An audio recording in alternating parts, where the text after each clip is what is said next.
สีบ่คือบ่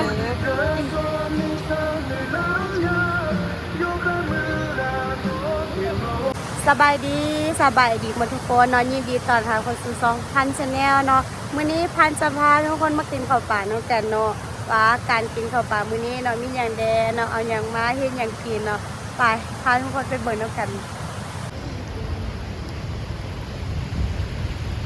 โอ้ย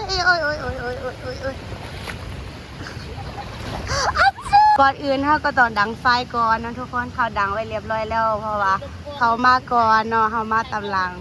อุปกรณ์มากินข้าวปลามื้อนี้ก็มีประมาณนี้เนาะทุกคนมีอย่างเดียวมีหน่อคมเนาะแต่ว่าน่าจะบ่คมแล้วก็มีมักเกี้ยงมีมักทั่วมีสินหมูเนาะ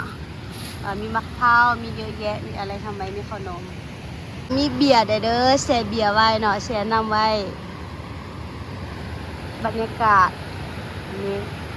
ประมาณนี้ทุกคนสะอ่อนดี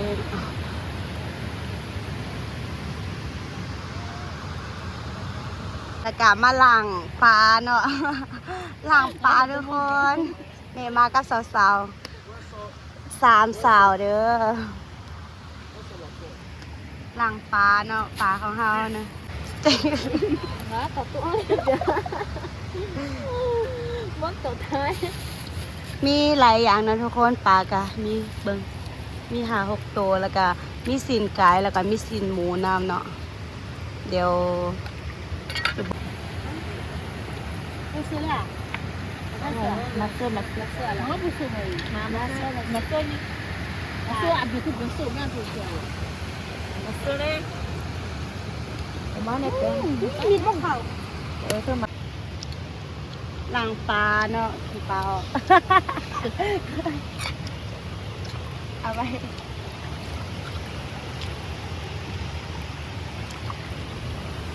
โฟกัสที่ปลาก็ดูนี่บรรยากาศนี่คือจะฝนตกประมาณนี้เลยแต่ว่าฟ้าคือบ่อยบ่ต่อยตกเด้อมันฝนตกเนี่ยบ่มีบ่ดีแล้วฝนตกไปอย่างก็เอามาบรรยากาศให้เบิ่งบรรยากาศ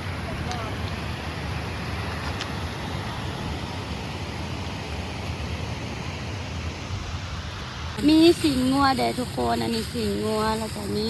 สินหมูสินไก่ทุกคนมีครบเลยมื้อนี้ปลาเป็นตาแซ่บแท้แดงปลาของเฮานั้นแล้วเด้อแต่ว่ายังบ่ทันได้ล้างดีๆเถอะเอาอันนั้นของมันออกหมดแล้วเดี๋ยวนี้มาเกี่ยมาเฮ็ดอันสินหมูแล้วก็สินไก่แล้วก็สินงัวกัน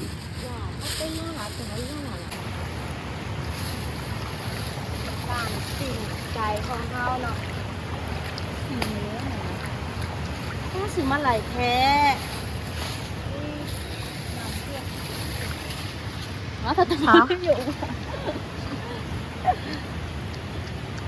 มีเจ๊ตัวมาเลยเหรอนู่นสัตว์เลี้ยงยาอะไรเจ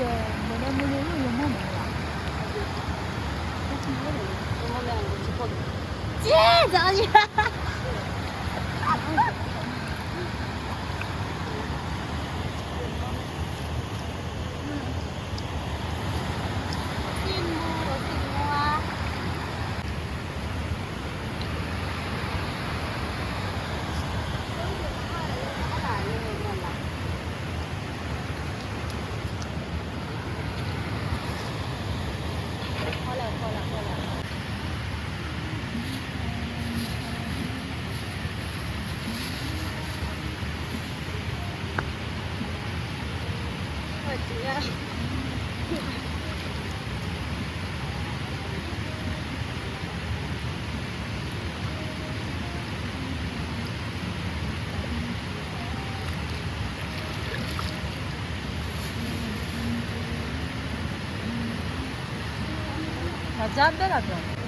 อันนี้แม่นผักอย่างงูแหละเขาเอิญเนี่ยเดี๋ยวทุกคนอันนี้บุกเอิญอาคาเดี๋ยวคุณเรากันพัดแฉะประมาณนี้แหละภาษาเราบุกเอิญลืมนะมักลืม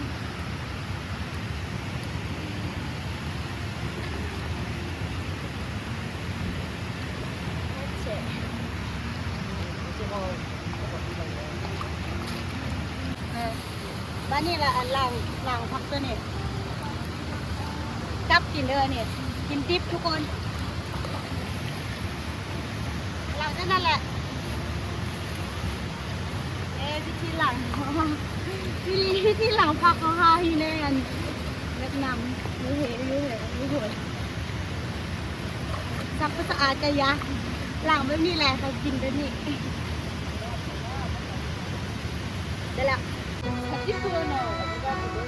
ก็เห็นคนรู้เห็นมือหน่อยรู้แต่ปีนี้เนี่ย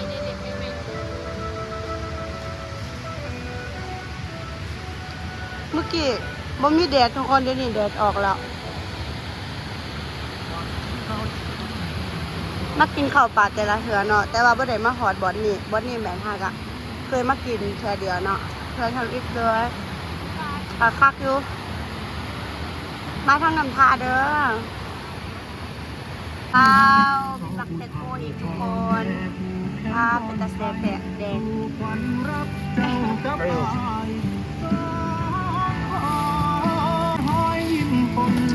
ข้าวเป็นตะแซ่บแท้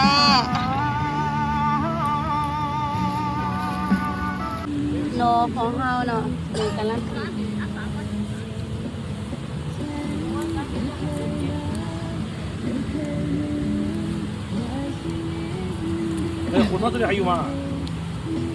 มาดังไฟอีกบอสหนึ่งทุกคนเพราะว่าดังไฟอันเดียวมันปิ่นปาน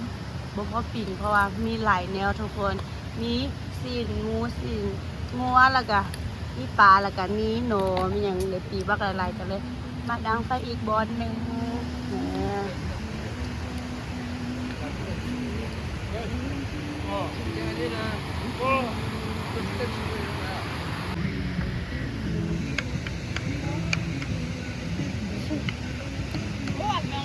แม่ก็ที่ละก็เดี๋ยวเอาเกลือเอาแป้งนัวมันเป็นปนใส่แล้วก็ปิ้งทุกคน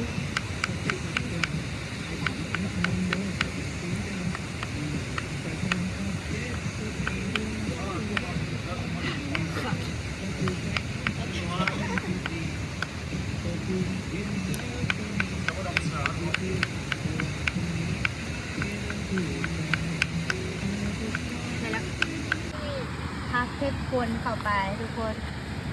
เพื่อให้มันแซ่บ สินย้ำไหน สินงัวสินควายสินงัวปิ่งออกมาน่าจะแซ่บซีซันจะแซ่บ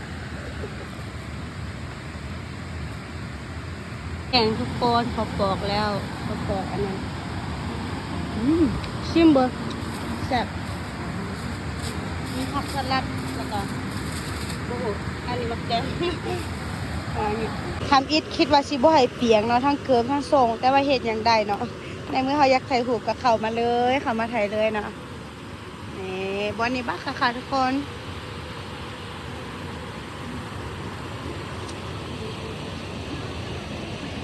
นี่บอนต่างภาคเขาบอนปีนปลาอะไรทำไมอยู่ในคุณสาว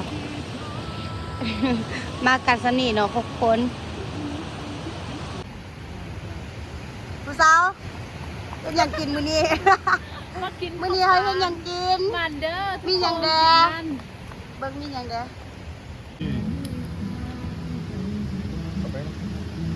过去一点，过来一点，我要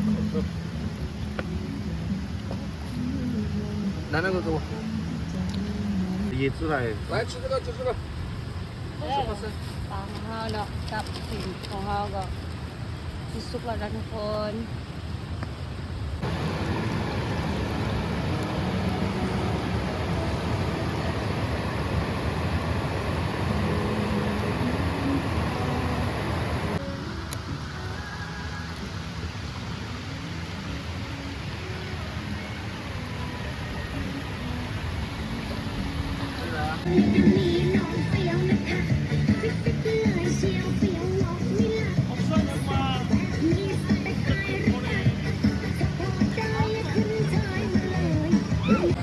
ผ้าขาวของเฮาก็สิประมาณนี้เด้อทุกคนบางอย่างยังบ่สุกเท่าเนาะแต่ว่าถ่ายก่อนเป็นหยังไปกินน้ำกันเลย เดี๋ยวกินก่อนเด้อมาทุกคนมาซิมเบิร์ว่าแซ่บปะใส่จำที่ใส่อันนี้นะกินข้าวยังไงทุกคนสุดยอดเลยแบบ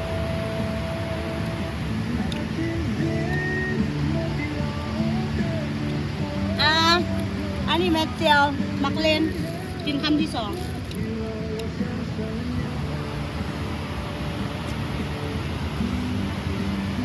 สุดยอดเลยมันก็ตัวนึกถึงมาตัวให้อะไร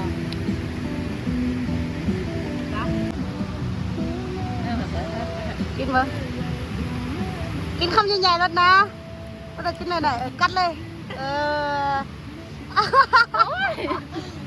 มันได้แซ่บบ่แซ่บแล้วกินเบิ้งเจ้ากินคำใหญ่ๆรอดมันจะแซ่บกินข้าวไปตลอดแหละเอาอย่างมาหั่นปลาไปอุ่นปลาเมื่อกี้พอแล้วครับแต่พอเห็นแสงวาววับรังสว่างความเหงาก็หายไปกับไฟให้พอจนตายไม่เคยเสียดายวิญญาณเงินไฟที่เป็นเพียงแมงมองใจจะตายก็ได้ไม่เคยบอกใครที่บอกใครแค่เธอว่ารักเสมอรักเธอคนเดียวฝากความคิดถึงไปกันสายรอช่วยพักฟ้าช่วยบอกเธอว่าถึงเราเกิดโอ้ยน่าละได้ได้ทักคือคิดถึงเธอเหลือเกินไม่อยากเดินลับผ่านต่อลิ้นไฟกินเบียร์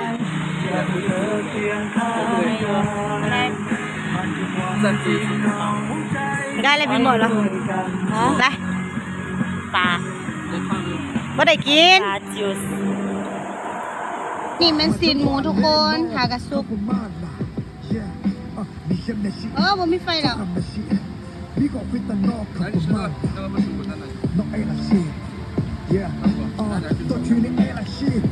โอ้ยเมาแถวหูคนเดียว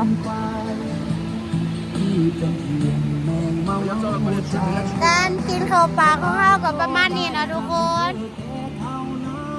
เดี๋ยวกินเบียร์กันเด้อทุกคนกินไปกินมาอยากกินข้าวแล้วก็มาปิ้งข้าวปิ้งไงนะอุ่นข้าวอุ่นอยากกินทุกคนตอนนี้ก็สิกลับไปแล้วเนาะอันกินบ่มื้อน่ะเอากลับไปคลิปนี้ก็ขอจบเพียงเท่านี้ก่อนเด้อทุกคนฝากทุกคนไปติดตามแล้วก็ไปกดไลค์กดแชร์เพื่อบ่พลาดคลิปใหม่ๆของเฮาเนาะล่ะก็เพื่อเป็นกำลังใจให้เฮาเฮ็ดคลิปต่อไปเนาะบ๊ายบาย